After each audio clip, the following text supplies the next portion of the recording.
Voilà. Nous sommes là pour la représentation du plan porteur de l'or, porté par les deux pendages apparents que nous venons de calculer tout à l'heure dans le tableau.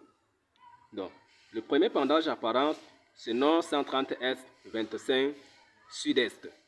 Nous allons représenter le premier pendage apparent, qu'il s'agit bien d'une ligne.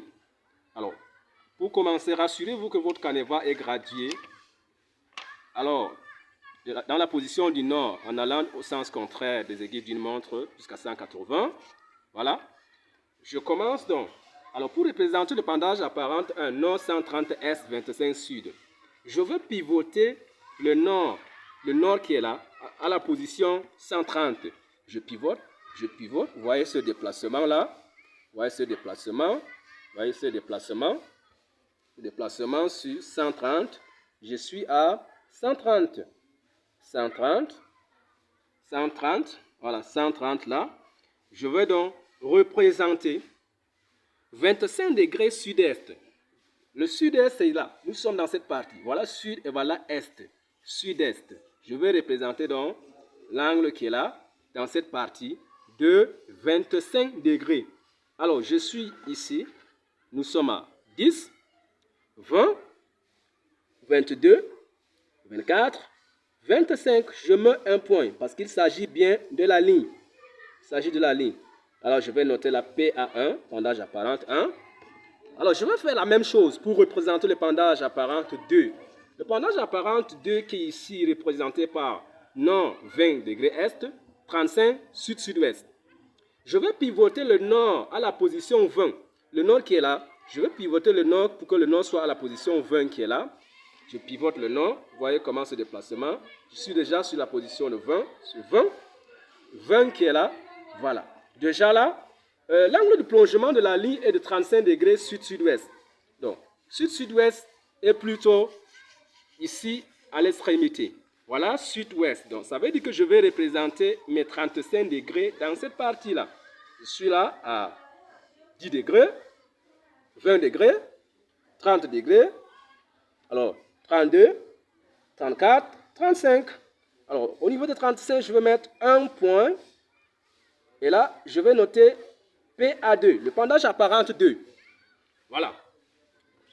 Maintenant, qu'est-ce que je vais faire maintenant? Je vais donc chercher l'attitude du plan en question. Alors, l'attitude du plan me permet donc, les deux lignes me permettent de trouver donc l'attitude du plan. Je vais donc chercher le grand cercle. Je vais chercher à placer simultanément les deux pendages apparents sur un grand cercle. Regardez comment je suis en train de pivoter pour chercher la position pour que ça se positionne sur un cercle, un grand cercle dans cette partie-là. Voilà, je pivote là. Je vérifie bien pour avoir cela sur un grand cercle là. Je vérifie bien. Je vérifie bien là. Voilà.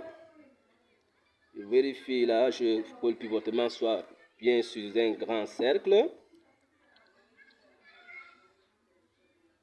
Voilà. Voilà. Voilà.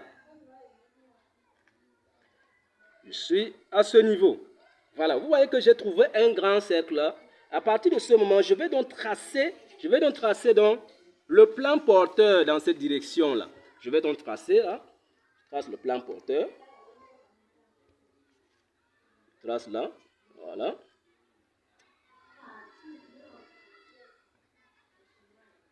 Voilà. Il reste juste la partie qui est en bas. Voilà. Voilà. Et là, voilà donc un plan, le plan porteur de l'or. Voilà. Pour lire, pour donner l'attitude du plan porteur d'or, il est plus simple, plus facile de lire facilement sans toutefois faire le déplacement. La position de nord que vous voyez là, nord est au niveau de 91. Regardez, 90, 91. Nord pointe bien sur 91. Qu'est-ce que je vais écrire? Je vais écrire nord 0,91 est. Il manque l'angle du pendage. L'angle du pendage, c'est lit juste dans cette partie-là. Vous voyez, dans cette partie, tout simplement. Voilà. Je vais juste compter. Je suis là à 10, 20, 30, 32, 33. Donc, je suis à 33 degrés. Donc, 33 degrés. 33 degrés. Dans quelle partie? Vous voyez que 33 degrés est juste à côté de sud. Vous voyez sud là? Sud. Je veux mettre sud.